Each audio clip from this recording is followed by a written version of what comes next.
Hi, it's Michael, and we have a question from Manuel Gonzalez from Spain.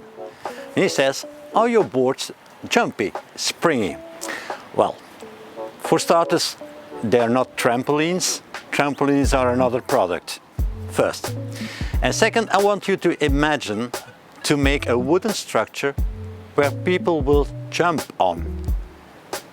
It's not a table. It's a wooden diving board. The main challenge is to make something that is solid.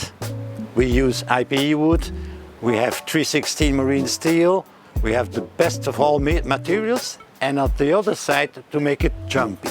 Therefore we use IPE hardwood, which is flexible.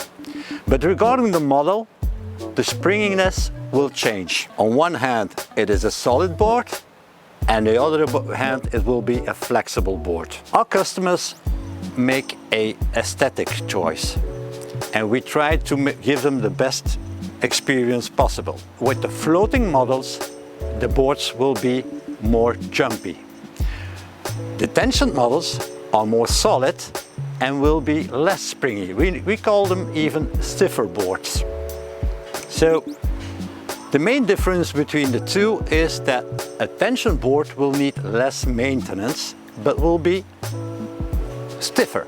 A floating model will need more maintenance and will be more jumpy. I hope this is answering your question. And again, I'm not a YouTuber, I'm not an influencer. I do appreciate likes, I do appreciate subscription, but for all, to make this channel grow, I need comments. Thank you very much.